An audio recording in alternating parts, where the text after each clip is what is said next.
Bismillahirrahmanirrahim.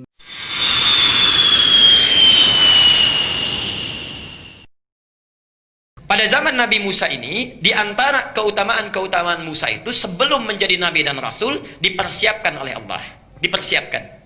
Banyak persiapannya. Di antara tahapan-tahapannya, Musa kemudian tanda-tanda dari kelahiran sudah kelahirannya tidak biasa, diselamatkan oleh Allah. Yang lain dibunuh, Musa diselamatkan. Al-Baqarah ayat 49. Saat tumbuh kemudian dewasa, ya, diberikan jalan oleh Allah untuk menghindar dari keluarga Fir'aun. Ya. Menerima wahyu, di surah Al-Kahfi dimulai, ya. Kemudian menerima wahyu di situ, datang ke Bukit Tursina. Setelah menerima wahyu itu dibimbing, dipersiapkan sebelum mengantarkan dan membebaskan Bani Israel dari cengkaman Fir'aun. Di antara bimbingannya bertemu dengan hamba yang saleh yang kemudian konon disebut dengan Khidir. Ya. Siapa hamba yang saleh ini? Para ulama bersepakat, sebagian besar ahli tafsir menyebutkan bahwa beliau itu seorang nabi. Seorang nabi, walaupun tidak diangkat menjadi rasul. Ya? Nah, seorang nabi ini walaupun tidak diangkat menjadi rasul, diberikan oleh Allah keutamaan-keutamaan. Di antaranya adalah ilmu takwil, ya. Jadi ada takwil yang terkait dengan mimpi, ada takwil yang terkait dengan fenomena tertentu. Takwil yang terkait dengan mimpi, misalnya Nabi Yusuf alaihissalam, kita sudah hafal kisahnya. Takwil yang terkait dengan fenomena tertentu itu diberikan kepada Nabi Khidir alaihissalam. Mulailah Musa diminta untuk belajar kepada Khidir untuk mempelajari kadar kesabaran. Sabar, tidak tergesa-gesa, tidak cepat menyimpulkan sesuatu. Karena di antara kelemahan Nabi Musa itu sebelumnya, lisannya tidak lancar dalam berbicara dan cepat menyimpulkan sesuatu. Ada orang salah, tampar, ya. Makanya pernah tampar orang sampai meninggal dunia, sampai kabur dari kejaran Fir'aun, ya. Karena itu dilatih kesabaran, bertemu dengan Khidir. Khidir itu seorang nabi ahli takwil dan memiliki kesabaran luar biasa. Singkatnya, saat bertemu dengan Khidir, menyampaikan ingin belajar, kata Khidir syaratnya sederhana, nggak boleh tanya. Nggak boleh tanya, ya. Boleh ikut saya tapi nggak boleh tanya. Itu dilatih untuk bersabar. Perhatikan, saat mulai berjalan pertama kali, lihat kejadian perahu ditenggelamkan. Tanya, kok ditenggelamkan? Bertanya. Nggak sabar kamu. Kenapa bertanya? Katanya, maaf, katanya, saya lupa. Baik, ya, singkatnya begitulah, ya, dalam bahasa kita. Kemudian berjalan lagi, ya. Kemudian ada satu bangunan dirobohkan, itu kan? Singkat saja dirobohkan, tanya lagi, kok begitu? Katanya kan? Masya Allah. Tanya lagi, katanya kan? Singkatnya, maaf, saya keliru. Kalau saya bertanya lagi, saya akan berpisah dengan Anda, kata Musa alaihissalam. Singkatnya bagian yang terakhir, ya, bertemulah dengan seorang anak, tiba-tiba tanpa bicara apapun, Khidir mewafatkan itu. Ya, Khidir mewafatkan, bukan membunuh, tapi mewafatkan dengan izin Allah Subhanahu wa Ta'ala. Ketika diwafatkan, kaget Musa luar biasa, langsung mengeluarkan statement, gak bisa ditahan. Ya. Bagaimana Anda bisa melakukan ini, katanya? Ini zalim. Disampaikan oleh Nabi Khidir alaihissalam. Apa saya katakan? Dari tadi di awal saya sampaikan, kamu nggak bisa sabar bersama saya. Kamu nggak bisa sabar bersama saya. Ya. Baru kemudian Nabi Khidir menyampaikan, semua perjalanan kita itu telah ditetapkan oleh Allah. Takwilnya disampaikan karena ini berupa perintah. Diterangkanlah masing-masing kisahnya. Ya. Singkatnya sampai kepada anak yang saleh itu kenapa diwafatkan? Karena Allah memerintahkan Nabi Khidir untuk mewafatkan, karena orang tuanya yang sangat saleh seringkali berdoa memohon kepada Allah untuk menjaga anak-anaknya dan membimbing mereka supaya menjadi anak yang saleh. Diwafatkan anak ini karena takdirnya nanti dia akan berubah menjadi anak yang buruk. Terpengaruh oleh lingkungan dan sebagainya, berubah menjadi anak yang buruk, ajalnya tiba pada saat itu. Diwafatkan oleh Allah, kemudian dalam keadaan baik dan akan diganti dengan anak yang saleh lagi karena kedua orang tuanya meminta anak yang dilahirkan dalam keadaan yang saleh. Masya Allah. Setelah diterangkan semuanya itu, kemudian Musa mulai tersadar. Disitulah kemudian hikmah. Nah, ini yang dimaksudkan. Hikmah yang disebutkan dalam pelajaran Khidir alaihissalam didapatkan oleh Musa. Jadi inti perjalanannya, tafsirnya adalah dalam melakukan dan menyikapi sesuatu itu mesti bersabar. Amati dulu. Jangan cepat menyimpulkan. Kalau Nabi saja, Rasul saja diminta bersabar, diminta melihat, mengamati sesuatu itu segalanya dengan detil, jangan cepat memberikan kesimpulan, latah dalam menjawab, apalagi kita yang bukan Nabi, bukan Rasul. Ini pelajaran khususnya bagi para ustadz, para ulama, jangan mudah memberikan fatwa, ditanya A, dijawab A, tanya 1, dijawab 10, macam-macam, Masya Allah. Ya? Mesti takut kepada Allah. Takut. Hati-hati dalam memberikan fatwa, bersabar dalam memberikan hukum. Ya. Dari pelajaran inilah kemudian didapatkan oleh Musa, lalu mulailah datang dengan Nabi Harun alaihissalam, mulai untuk membawa Fir'aun kembali kepada ajaran Islam. Sudah punya modal kekuatan, punya modal kesabaran, jadi nanti kalau Fir'aun caci maki nggak dibalas dengan caci maki. Kalau Fir'aun marah-marah tidak dibalas dengan marah-marah, karena bekal sabarnya sudah ada sebelumnya. Itu kira-kira tafsir cepatnya. Nah, rahasia satu yang jarang orang baca. Ada satu rahasia yang sangat besar yang harus Bapak Ibu garis bawahi. Kenapa anak tadi diwafatkan? Saya sampaikan karena orang tuanya seringkali berdoa.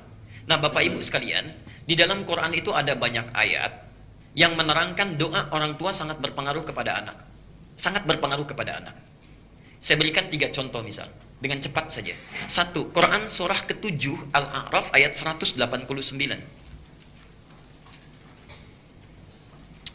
Quran surah 7 ayat 189. InsyaAllah. Ada? Sudah, saat Adam bertemu dengan Hawa, kemudian melakukan hubungan suami istri, Hawa mulai mengandung, kandungan ringan sampai berat, ya. Kemudian, perhatikan, poinnya, lihat ujung ayatnya. Saat menjelang masa persalinan itu, da'awallaha, suami istri itu kemudian berdoa, Adam dan Hawa kemudian berdoa, la in ataitana salihah lanakunanna minasyakirin. Ya. Suami istri berdoa sebelum dilahirkan. Kalau dalam bahasa kita, bahasa bebasnya, misal suami berdoa, duhai Allah, dalam rasa sakit yang tengah dirasakan istriku ini saat akan dia menjalani persalinan, mohon ya Allah, dalam sakit yang dia emban dalam menerima amanahmu ini, mohon ganti rasa sakitnya dengan anak soleh yang akan dia lahirkan. Tentu kami akan merasa bersyukur dengan itu.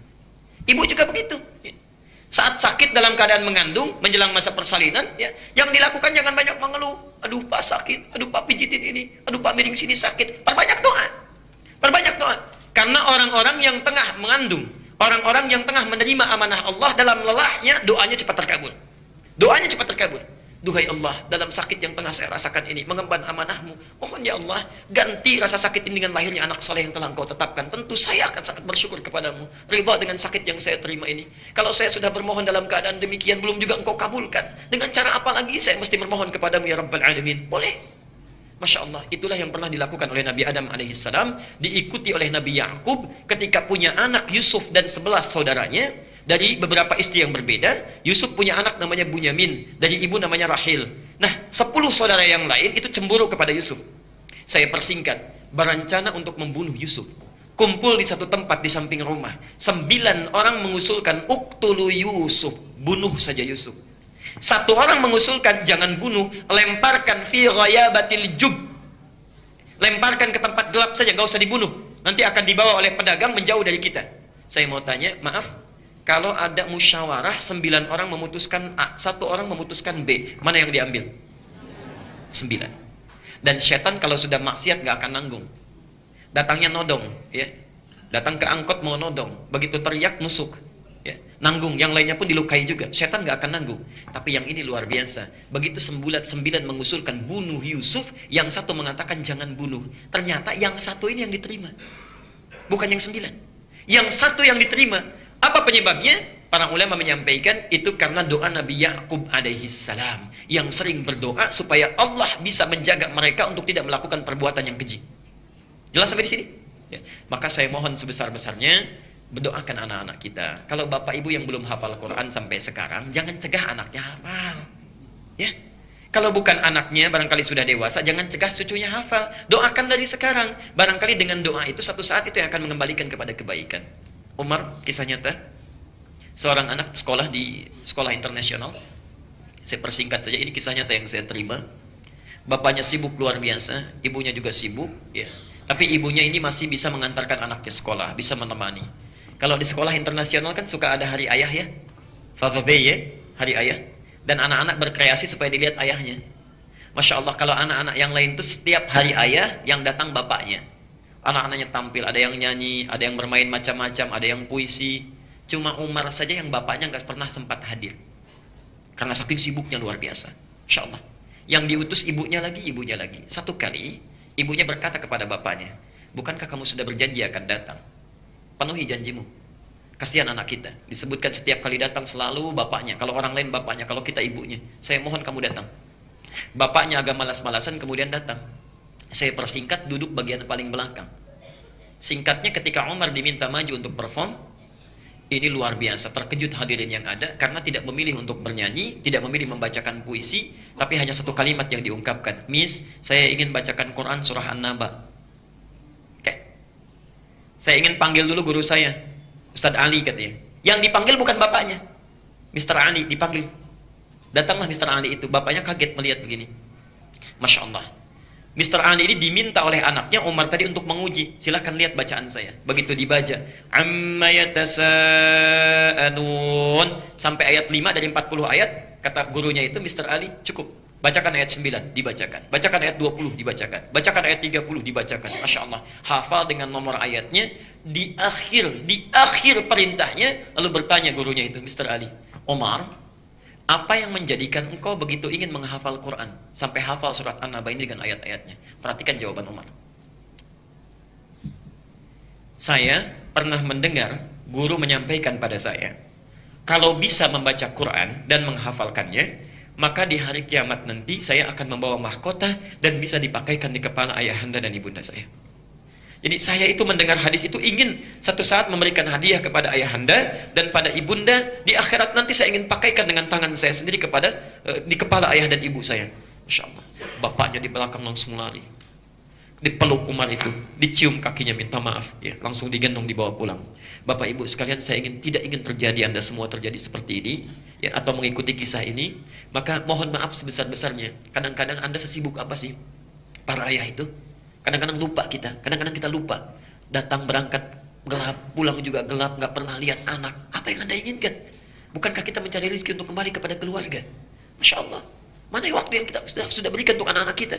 Nabi Ibrahim, Nabi, Rasul, bebas dari kesalahan, disebut Khalilullah, masih jalan kaki dari Palestina ke Mekah untuk lihat anaknya, sampai tumbuh dewasa luar biasa. Antum bukan Nabi, bukan Rasul, Masya Allah, tidak jelas surganya. Sesibuk apa? Kadang-kadang anak kita tidak kita perhatikan. Keluarga menunggu, bahkan Masya Allah 8 jam sudah nunggu-nunggu ingin main. Anda datang ke rumah saja masih membawa pekerjaan kantor. Masya Allah, kapan tuh keluarganya? Ya. Karena itu bertakwalah kepada Allah. Saya kira itulah kisah Ashabul Kahfi dengan hal-hal yang mengiringinya.